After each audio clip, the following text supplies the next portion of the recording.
Shalom, selamat pagi jemaat dikasih Tuhan. Kembali kita berjumpa dalam renungan pagi. Marilah pagi ini kita akan bersama-sama merenungkan kebenaran firman Tuhan. Dan sebelumnya kita berdoa terlebih dahulu.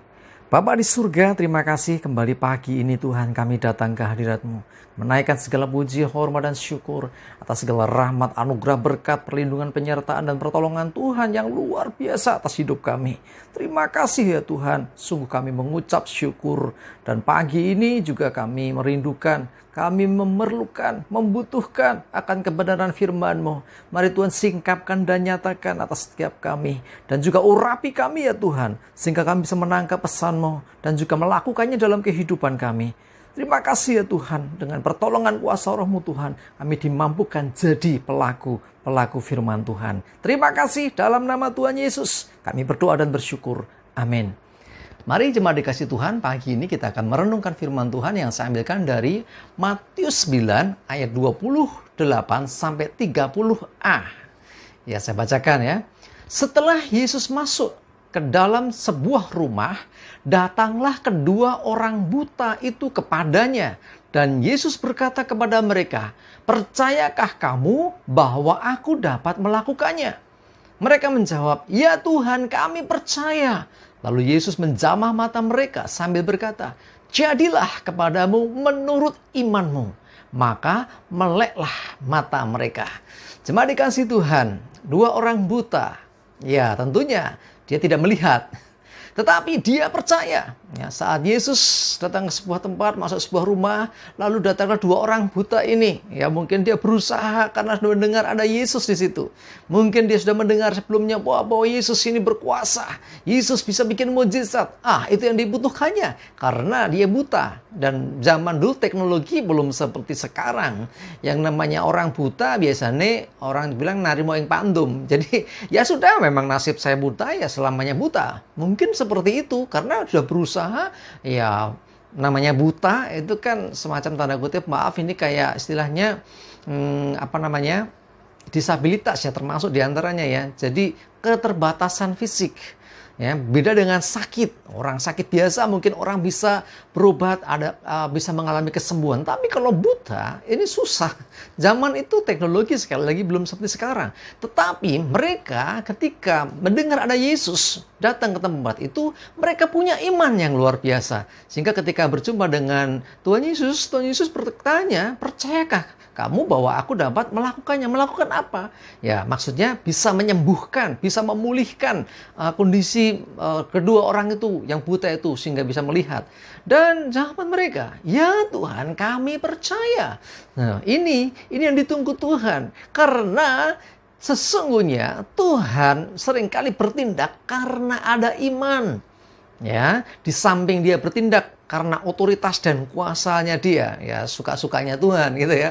Itu masuk otoritas Tuhan. Ya, itu masuk dalam kategori artinya ya Tuhan sendiri yang berkehendak. Tetapi di sisi yang lain ada yang namanya iman. Tuhan bertindak atas iman. Ketika ada orang beriman, ada orang percaya, maka dia bertindak. Seperti itu terjadi kemudian atas dua orang buta ini. Dikatakan Yesus menjamah mata mereka sambil berkata, "Jadilah kepadamu menurut imanmu." Lah ini, jadi kepadamu menurut imanmu.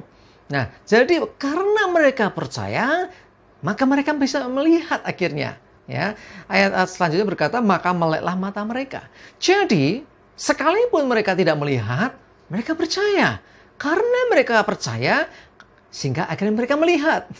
Firman Tuhan juga berkata ya, berbagailah mereka yang tidak melihat namun percaya. Orang buta ini nggak ngelihat tapi percaya. Karena mereka percaya akhirnya mereka melihat. Jadi dengan kita percaya, kita akan melihat kuasa Tuhan. Bahkan lebih daripada itu, mengalami kuasa Tuhan. Ya, mari jemaat dikasih Tuhan, kita lihat firman Tuhan dalam Markus 11 ayat 24. Saya bacakan, "Karena itu aku berkata kepadamu, apa saja yang kamu minta dan doakan, percayalah bahwa kamu telah menerimanya, maka hal itu akan diberikan kepadamu." Ini juga bicara iman, saudara. Jadi Tuhan Yesus berkata bahwa apa saja yang kamu minta dan doakan, percayalah. Jadi berdoa dengan iman, percaya bahwa kita menerima, maka hal itu diberikan. Jadi artinya di sini butuh iman. Kalau kita berdoa tidak dengan iman, sing penting aku wis berdoa, mbok menawa dijawab, ora ya wis. Itu namanya nggak punya iman. Orang kalau berdoa harus iman, yakin bahwa kita akan menerima apa yang kita minta, apa yang kita doakan. Nah, disitulah Tuhan bertindak, Tuhan menyatakan kuasanya. Seperti juga terjadi atas dua orang buta itu. Ketika ditanya, apakah engkau percaya? Dan orang buta keduanya menjawab, ya Tuhan, kami percaya. Lalu Tuhan berkata, jadilah kepadamu menurut imanmu. Jadi Tuhan bertindak, disentuhlah mata mereka, ya. Jadi Tuhan menjamah mata mereka sambil berkata, jadi kepadamu menurut imanmu. Saat kau berdoa, percayalah kamu menerima apa yang kamu doakan. Dan jadilah seperti yang kau percaya itu. Nah, itulah yang seharusnya kita miliki. Orang benar, orang-orang pengikut Kristus seperti kita semua harus selalu hidup dengan iman, artinya percaya. Jangan meragukan Tuhan. Mungkin kita berkata, aku percaya Tuhan bisa bikin mujizat. Tapi apakah Tuhan mau buat mujizat untuk hidupku? Nah, keraguan yang seperti ini sering terjadi di antara umat Tuhan. Saudaraku, ketika engkau berdoa, meminta sesuatu kepada Tuhan, percayalah engkau menerimanya.